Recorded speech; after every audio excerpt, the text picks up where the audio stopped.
आज का सेशन जो है मैंने बेसिकली दो चीजों को कवर करने के लिए किया है। एक तो एवरेज स्पीड को,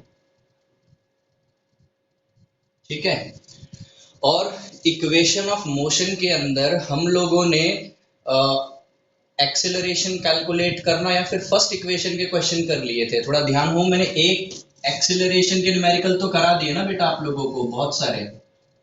और अगर हम कहते हैं इक्वेशन का करा दिया तो फर्स्ट इक्वेशन मैंने आपको यूज करवा चुका। फिलहाल आज जानबूझ के मैं एवरेज स्पीड को कवर अप कर रहा हूं क्योंकि देखो आप लोगों को मोहित सर ने करा दिया है 9A6 में, मैंने उनसे कह दिया था और क्लासेस में भी हो चुकी है, but it is quite important topic.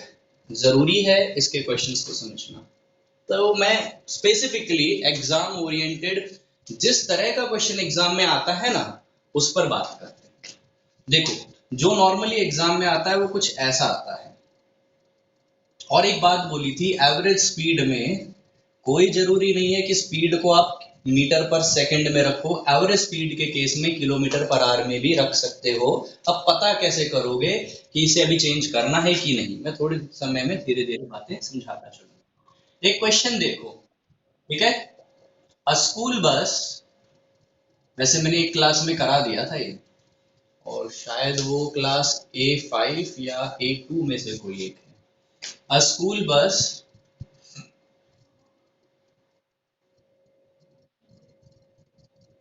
travels to school with speed of 60 kilometer per hour.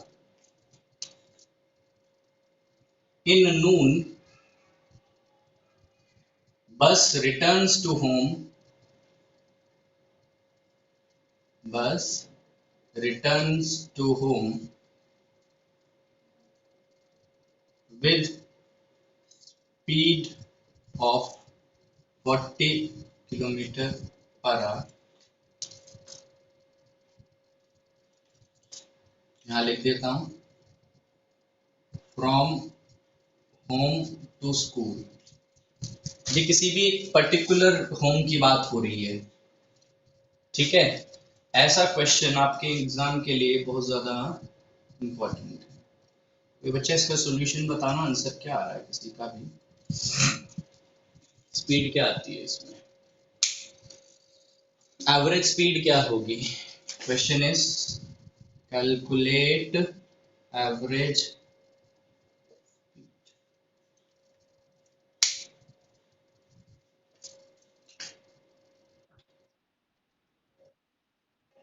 और किस 50 किलोमीटर पर आवर। और कोई बच्चा?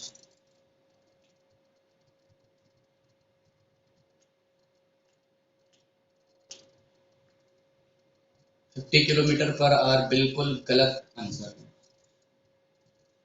शायद मैं एक क्लास में गया था जब मैंने एक बात करी थी एवरेज स्पीड के फॉर्मूले के ऊपर। एवरेज स्पीड का जो फॉर्मूला बनता है वो बनता है total distance divided by total time. अब एक कारण समझाता हूँ। किसी चीज का भी एवरेज जो होता है ना वो होता है टोटल, जैसे मैं लिख रहा हूँ टोटल डिस्टेंस। एक छोटा सा एग्जांपल लेते हैं, वहां से आपको इस फॉर्मूले की क्लैरिटी मिलेगी। एक जर्नी थी AB BC CD। जर्नी के कितने टुकड़े हुए, 1 2 और 3। इन 3 टुकड़ों में उसने D1 डिस्टेंस, D2 डिस्टेंस और D3 डिस्टेंस ट्रेवल करा। तो जब हम एवरेज निकालते हैं तो टोटल डिस्टेंस को भी कैसे लिखेंगे, D1 plus D2 average distance, ये हो गया एवरेज डिस्टेंस। इसे हम कह सकते हैं एवरेज डिस्टेंस। जिस तरीके से आप मैथमेटिक्स में अपने किसी 3 सब्जेक्ट का एवरेज निकालते हो तो क्या किया, तीनों सब्जेक्ट के नंबर्स को ऐड करा, डिवाइडेड बाय कितने सब्जेक्ट थे, 3 थे तो 3 से डिवाइड करा। वैसे ही मेरे पास क्या है, यहाँ पर 3 डिस्टेंस है, उसका एवरेज निकाला तो तीनों डिस्टेंस को ऐड किया, डिवाइड कर दिया 3 से। ये तो हुआ एवरेज डिस्टेंस। अब मान लो इसमें टाइम लगा था T1, इसमें टाइम T2, इसमें टाइम T3, तो एवरेज टाइम क्या बना, एवरेज टाइम इसी कॉन्सेप्ट के अकॉर्डिंग जैसा आप मैथ्स में करते हो T1 plus T2 plus T3 upon 3। Average speed क्या है, एक्चुअली एवरेज स्पीड का मतलब क्या हुआ, average distance upon average time होना चाहिए। अगर सोचो स्पीड क्या होती है, speed is nothing but distance upon time. अगर मैं इसे एवरेज लूंगा तो ये भी एवरेज होना चाहिए और ये भी एवरेज होना चाहिए। तो average distance is actually average speed का मतलब हम कह सकते हैं average distance upon average time. Average distance क्या है, d1 plus d2 plus d3 divided by 3। Average time क्या है, t1 plus t2 plus t3 upon 3। बेटा ये 3 और 3 तो कट गया ना, ये है क्या, टोटल डिस्टेंस। ये क्या है, टोटल टाइम। तो फॉर्मूला जो बनता है एवरेज स्पीड का, total distance upon total time से बनता है। अब अगर आपको दो स्पीड मिल जाती है, कोई भी दो स्पीड, एक स्पीड ये है और दूसरी स्पीड ये है, ठीक है, आप डायरेक्टली दोनों स्पीड का एडिशन डिवाइडेड बाय 2 करके एवरेज नहीं निकाल सकते। ठीक है, ये सिर्फ एक ही जगह वैलिड होती है, एक्सेप्शनली एक ही जगह पर, वो भी एक्सेप्शन नहीं है, बाद में समझोगे वहां कैसे वैलिड होती है। अब इसमें मैं यही लिखवाऊंगा आपको एज ए नोट, ठीक है। In the above case average speed is not equal to v1 plus v2 divided by 2। ये ध्यान रखना, ये नोट के तौर पे याद रख लो, क्योंकि आप ये गलती बच्चे करते हैं, उसका कारण है कि वो मैथमेटिक्स में अपने नंबर्स का, किसी बच्चों की एज का और सब चीजें जो पढ़ते आ रहे हैं उसमें जो एवरेज निकाल रहे हैं। बेटा देखो, जब हम नंबर की बात कर रहे हैं तो किसी पर्सन ने कितने नंबर ऑब्टेन करे, डिवाइडेड बाय 3, वो हो गया एवरेज मार्क्स। एलएचएस में भी मार्क्स है, आरएचएस में भी मार्क्स है। अब सोचो एलएचएस में स्पीड है, अब आरएचएस में एवरेज स्पीड कैसे बनेगी, जब यहाँ पर एवरेज डिस्टेंस और एवरेज टाइम होगा। मैंने उन चीजों को रख के देखा तो फाइनली तो total distance upon total time हो गया। ये आंसर नहीं हो सकता इस केस के लिए। अब मैं समझाऊंगा आंसर कैसे आएगा। आपकी एवरेज स्पीड हमेशा total distance of the journey divided by the total time of the journey से निकलेगा। आप किसी भी केस में जितनी स्पीड दी है उनको ऐड करके नंबर ऑफ स्पीड से डिवाइड नहीं करोगे, इसको अच्छे से याद रखना, क्योंकि बच्चे ये वाली गलती जरूर करते हैं। ठीक है, पहली बात ये समझ में आई कि नहीं आई, थोड़ी बहुत जल्दी से बताओ सभी। मैंने क्यों उठाया टॉपिक, मुझे थोड़ा डाउट था कि यहाँ गड़बड़ हो सकती है, इसलिए मैंने ये टॉपिक उठाया है। अब जरा समझते हैं, मैं जरा इसको डायग्रामेटिकली इसके सॉल्यूशन को कराता हूँ। मैंने मान लिया एक पर्सन, एक बस ड्राइवर किसी एक पर्सन के होम से स्कूल तक गया, ठीक है। जाते वक्त स्पीड थी 60 किलोमीटर पर, और जब वो वापस आया उसी रास्ते पर तो शायद उसे ट्रैफिक ज्यादा मिल गया होगा, तो 40 किलोमीटर पर आवर। एक बात देख पा रहे हो, जाते वक्त होम से स्कूल, आते वक्त स्कूल से होम, जाते वक्त और आते वक्त पूरी जर्नी का इसने क्या मांगा है, कैलकुलेट एवरेज स्पीड। लिख देता हूं ऑफ जर्नी। अब किया कैसे जाए, क्योंकि हम जो पढ़ते हैं वो कहता है average speed is equal to total distance divided by total time. ना मुझे ए से होम से स्कूल का डिस्टेंस पता है और ना मुझे स्कूल से होम का डिस्टेंस पता है, एक्चुअली वो तो बराबर ही है। तो जाते वक्त का डिस्टेंस और आते वक्त का डिस्टेंस न्यूमेरिकली नहीं पता, मैं टोटल डिस्टेंस नहीं निकाल सकता। और सिमिलरली कहूं तो मुझे ना ही होम से स्कूल जाने का टाइम पता है, ना ही आने का टाइम पता है, तो वो भी नहीं निकाल सकता। एक्चुअली ना एवरेज स्पीड में कॉन्सेप्ट कहता है नॉर्मल क्वेश्चन में आपको दो न्यूमेरिकल डेटा दिया होना चाहिए, इसमें सिर्फ एक न्यूमेरिकल डेटा है। तो मैं इसे ये टाइप में ले लेता हूं, मैं डायरेक्ट इसी क्वेश्चन को डील कर रहा हूं, इसे मैं वैसे कहूंगा टाइप 2। टाइप 1 आप लोगों को मोहित सर ने पढ़ा दिया actually.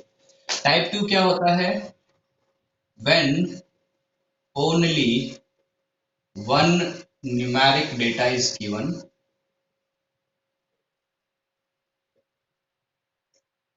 Numeric data that is speed, वो स्पीड ही होगी is given and either of distance और time is the same for all part of journey।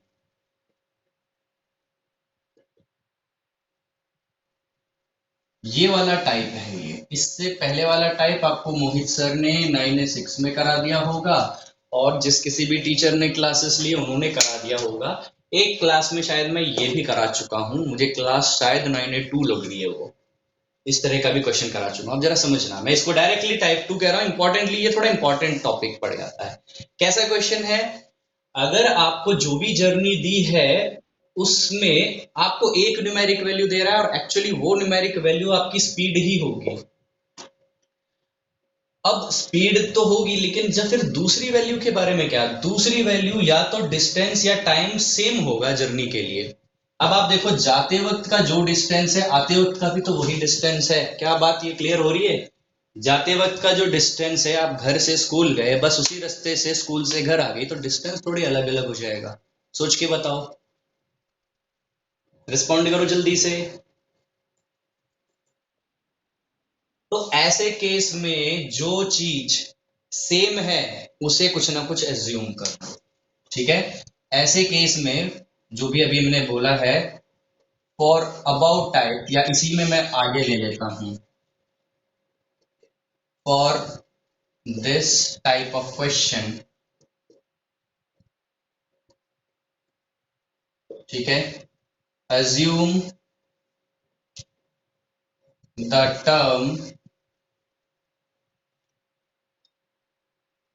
which is same for all part of journey।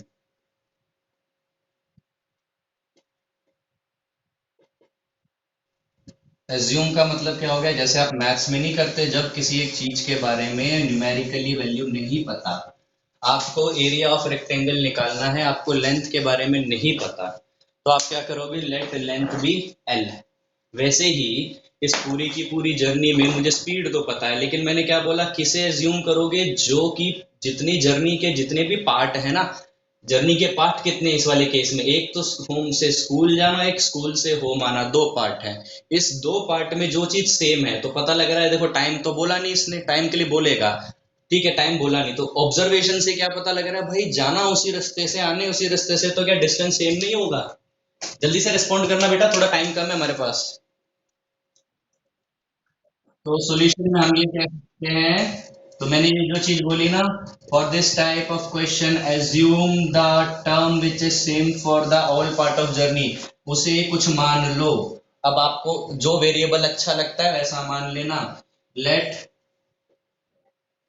Distance B, मैंने D ले लिया, मैं x Y नहीं ले रहा, ठीक है। तो जाते वक्त भी डी होगा, तो आते वक्त भी डी ही होगा।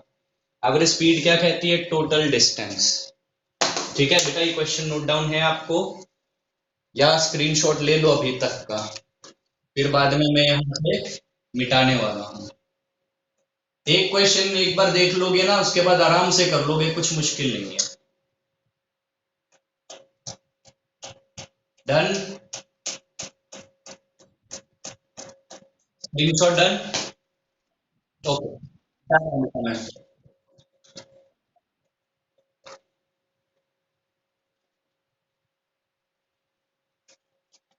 देखो, अब हम लोगों ने क्या करा, जर्नी को डिस्टेंस को x माना, मतलब होम से स्कूल तक के डिस्टेंस को x माना। तो फॉर्मूला क्या कहता है, एवरेज स्पीड का टोटल डिस्टेंस। तो क्या मैं टोटल डिस्टेंस निकाल सकता हूँ अब जर्नी का? टोटल डिस्टेंस क्या होगा, होम से स्कूल प्लस स्कूल से होम। होम से स्कूल डिस्टेंस कितना है, डी। स्कूल से होम डिस्टेंस कितना है, डी। कितना हो गया, 2d।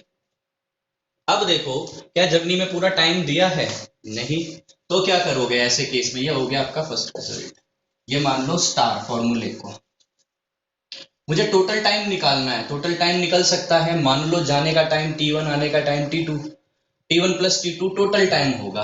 अब मेरे को टाइम की कोई इंफॉर्मेशन दे नहीं रखी, तो क्या करूं? ऐसे केस में अप्लाई, ऐसा कहता हूं, on home to school apply speed equals to distance upon time. ये फॉर्मूला अप्लाई कर दो। बताता हूं क्यों। न्यूमेरिकली ये चीज पता है, अगर हम कहें होम से स्कूल, और ये चीज हमने मानी भी है, तो जो टी होगा वो इन दो की टर्म में आ जाएगा। ठीक है, तो मैं ऐसा कहता हूं, देखो स्पीड कितना है 60, डिस्टेंस कितना है d, टाइम को मान लिया t1, तो t1 की वैल्यू कितनी हो जाएगी d अपॉन 6। ऐसे ही मैं कह सकता हूं ऑन स्कूल टू होम हम अप्लाई कर देते हैं basically speed equals to distance upon time. तो स्कूल टू होम जाते वक्त मतलब वापस आते वक्त स्पीड थी 40, डिस्टेंस तो d ही था, टाइम को मान लिया t2, तो what is t2, d upon 40। Total time कितना हो गया T1 प्लस T2। अभी कहोगे सर अभी भी तो d की टर्म में आ रहा है, लेकिन आप देखोगे इस न्यूमरेटर जिसे टोटल डिस्टेंस कह रहा हूं वो भी d की टर्म में होगा, डिनोमिनेटर टोटल टाइम वो भी d की टर्म में होगा, तो एक्चुअली दोनों में से d कैंसिल हो जाएगा, बचेगा सिर्फ नंबर, और वो आपकी एवरेज स्पीड आ जाएगी। एक्चुअली 54 आनी चाहिए जैसा मुझे देख के लग रहा है। d1 की value d upon 60 plus d2 की वैल्यू d अपॉन 40, दोनों के एलसीएम ले लो, 60 और 40 कितनी आएगी 240, या कुछ और आ सकती है? 80, 120, 120 आ सकती है। यस बेटा 120 आ सकती है। 120 आ गई, 62 जा 2d, 43 जा 3d, वैल्यू कितनी बन गई 5d अपॉन 120। क्या कैंसिल नहीं हो सकता ये 5 से? 5 से कट जाएगा, 5 1 जा 5, 24 जा, यहाँ बचा d 1/24 या फिर d/24 कह दो। ठीक है, 1/24 इंटू डी बचा, इसे हम ऐसा कह सकते हैं ना d अपॉन 24। बताना जरा, ये थोड़ा सा मैथमेटिक्स से कर लोगे आप इजीली। ये हो गया मेरा टोटल टाइम। मुझे टोटल डिस्टेंस टोटल टाइम नहीं निकालना था, मुझे निकालनी थी टोटल स्पीड। फॉर्मूले में तो रखना है बेटा, मतलब एवरेज स्पीड, टोटल कह रहा हूँ average speed. Total distance 2d, total time कितना है d अपॉन 24। ठीक है, एक बार मल्टीप्लाई, अच्छा 48 आएगा ये, 2d multiply by 24 upon D, D से डी कैंसल, आंसर आया 48, सॉरी 48 किलोमीटर। एवरेज स्पीड का आंसर हमेशा इनके बीच में आएगा, ये 60 ये 40, तो आंसर इन दोनों के बीच में आना चाहिए। Answer is 48 not 50। देख पा रहे हो सभी बच्चे? एक बार जल्दी से बताओ, देख पा रहे हो इसे? ठीक है, तो एक क्वेश्चन और करेंगे, आपको क्लियर हो जाएगा ये टाइप। मैं डायरेक्टली इसी टाइप पर आ गया हूँ क्योंकि आप सभी ने कहा था सर हमें एवरेज स्पीड करा दिया गया है। अब मैं बिल्कुल स्टार्टिंग से कराता तो आज नहीं हो सकता था, लेकिन मैंने डायरेक्टली जो इंपॉर्टेंट एस्पेक्ट है उसको टच किया है। इस तरह के क्वेश्चन एग्जाम में ज्यादा आते हैं। ठीक है, एक बार नोट कर लो।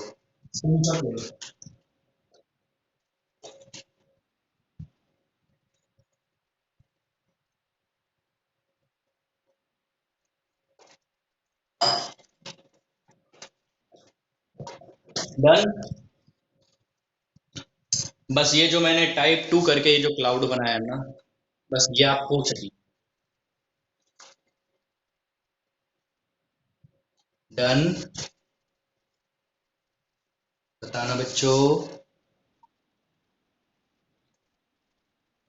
ठीक है, तो देखो ये वाला पार्ट मैं रहने दूंगा यहीं पर, इसको हटा देता हूं, और ये आपका एवरेज स्पीड का फॉर्मूला और ये चीज यहां पर रहने दे रहा हूं। अब देखो आप लोग आराम से क्वेश्चन कर पाओगे। ठीक है, देखो क्वेश्चन ऐसा दिया हुआ है,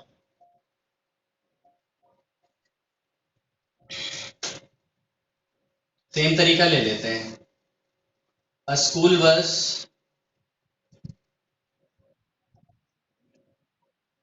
travels with a speed of 50 kilometer per hour from home to school and return back on same path. बेटा ये बच्चे की पीछे कोई क्लास चल रही है, एक बार म्यूट कर लो. And return back on same path with 30 kilometre per hour. Calculate the average speed of बस.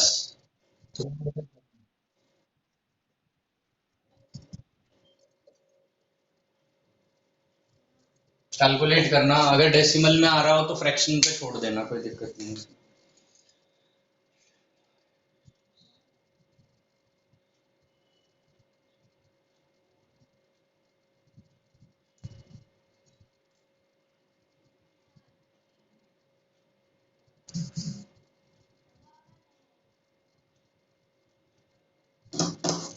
कंप्लीट फ्रैक्शन में आ रहा मतलब डेसिमल टर्मिनेटिंग ना हो तो आंसर निकाल देना, नहीं तो फ्रैक्शन बता दो, कोई दिक्कत नहीं है.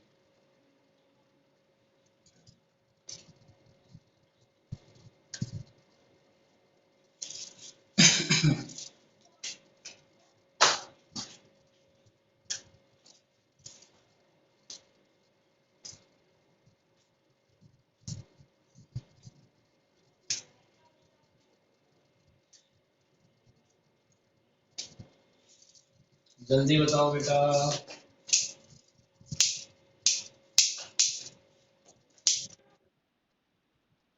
Very good. जिस किसी बच्चे का है एग्जैक्टली सही है. मैं आपको चाहे तो इसको वर्बली करवा सकता हूँ एनटीएससी के अकॉर्डिंग, बट बेटा आप लोगों का एनटीएससी है नहीं. दूसरी बात, ऑब्जेक्टिव के पीछे आप पड़ जाओगे फिर मेन कॉन्सेप्ट को छोड़ दोगे, इसलिए मैं नहीं करा रहा. थोड़े टाइम बाद आप खुद ब खुद बना लोगे इसका. आप देखोगे 4-5 क्वेश्चंस आप अपने आप आइडिया लगा लोगे, दो चीजें हो रही हैं. फिलहाल बेस से ही पढ़ेंगे. आंसर आया किसी का और का? 75/2 is correct. 75/2 is exactly correct. किसी का भी आया है, एक बच्चे ने आंसर दिया, बिल्कुल जल्दी और सही आंसर दिया है. जल्दी बताओ, मुझे बताना पड़ेगा.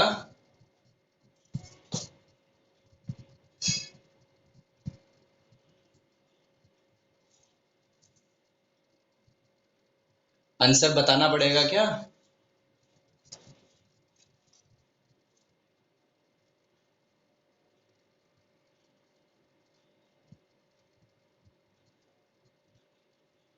चलो बेटा जल्दी से. सेम टाइप का तो क्वेश्चन दिया है, कुछ नहीं बदला मैंने, सिर्फ और सिर्फ न्यूमेरिक वैल्यू. होम स्कूल, जाते वक्त स्पीड 50 किलोमीटर पर आवर. तो बेटा यही चीज हुई ना, डिस्टेंस तो डी लूंगा. आते वक्त 30 किलोमीटर पर आवर. एक बात तो आप देख के समझ ही सकते हो, आंसर 30 और 50 के बीच में आएगा. और जो भी बच्चा 37, जो भी बच्चा 37.5 बता रहा था उसका आंसर एग्जैक्टली करेक्ट है. 75/2 जिस बच्चे ने आंसर बताया है दैट इज एग्जैक्टली करेक्ट. अब जरा देखते हैं कैसे आएगा ये. जाते वक्त की बात करूं तो मैंने क्या करना पड़ेगा, क्योंकि इस क्वेश्चन में देख रहे हो आप सेम पाथ पे गए हो और वापस सेम पाथ पर रिटर्न हो रहे हो, मतलब आप जाते वक्त और आते वक्त डिस्टेंस सेम है. तो लिखा जाएगा लेट डिस्टेंस बी डी. तो टोटल डिस्टेंस क्या हो गया आपका, सेम उसी तरीके से, घर से स्कूल, स्कूल से घर, home to school, school to home, D plus D two D. अब मुझे टोटल टाइम चाहिए, तो टोटल टाइम के लिए क्या करूंगा मैं, जो जर्नी है होम से स्कूल की, इस पर speed equal to distance upon time लगा दूंगा. ठीक है, for home to school apply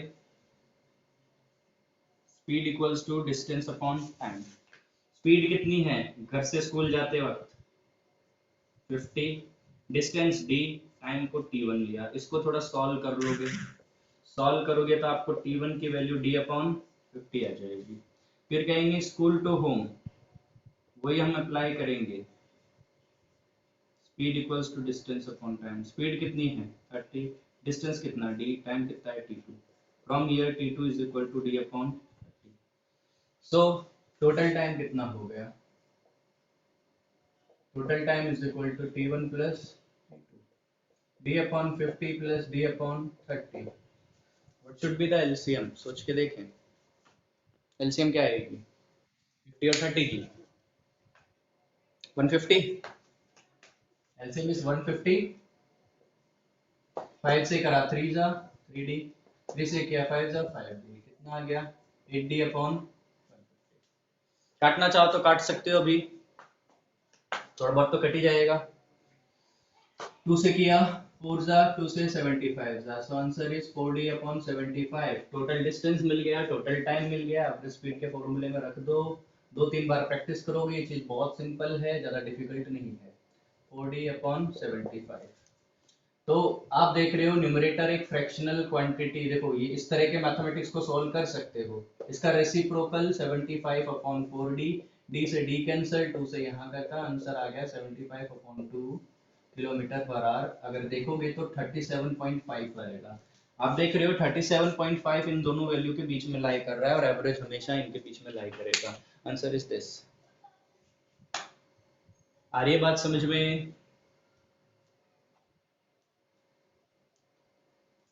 जल्दी बताओ, ये बात समझ में आ रही है क्लियरली? एक बार जल्दी बताओ। अगर रिस्पॉन्स सही हुआ तो जल्दी से इसकी शॉर्ट ट्रिक बताऊंगा, ऑब्जेक्टिव वाली। बेटा मुझे आवाज कम आ रही है बच्चों।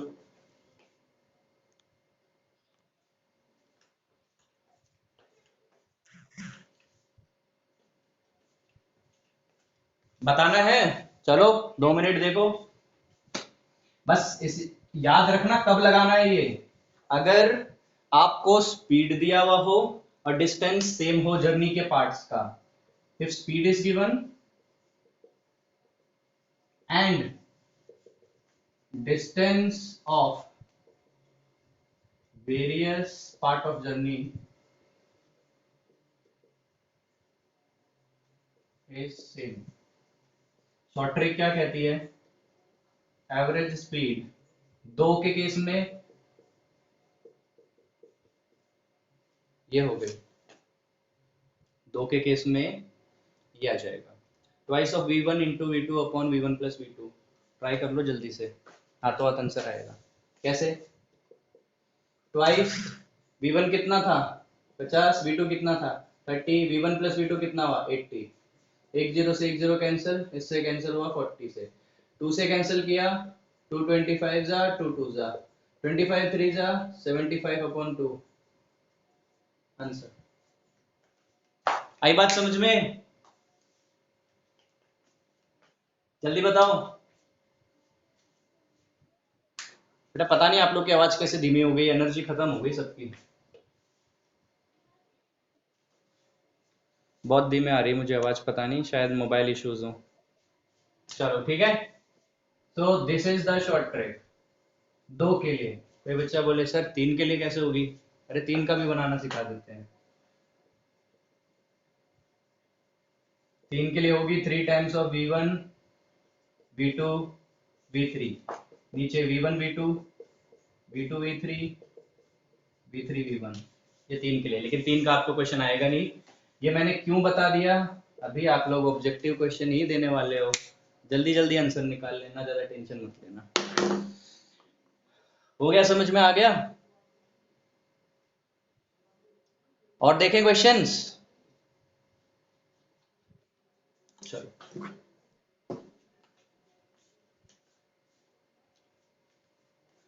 मीटिंग रिज्वाइन नहीं करना, आपका सिलेबस कंप्लीट हो चुका है, सर्कुलर मोशन हो गया है, एवरेज स्पीड के क्वेश्चंस हो गए हैं। Just you need to practice a lot, और चीजें हो चुकी हैं।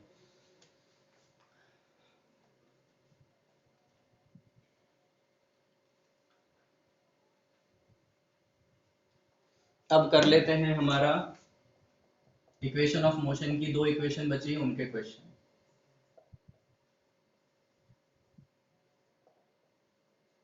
बेटा ग्राफ पर मैंने बहुत प्रैक्टिस कराई है, मैं ग्राफ दोबारा रिपीट नहीं कर रहा अभी, ठीक है?